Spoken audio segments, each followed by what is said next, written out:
mga kadulmi. So gana, nag-testing ta sa atong line boring machine. Ano siya? DIY line boring machine. So nagamit lang tao 2,800 watts na stand drill para natin gamitin sa line boring machine.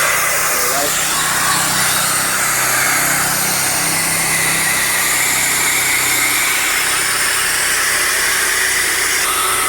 So kanang nga portion na mga kadulmi, ato pa na siyang barinahan para mataod ang tulbit nga maoy mo iban sa portion nga atong tornohon. So kaning nga portion din mga kadulmi mo barina patadiha para mataoran sa tulbit din magtraha.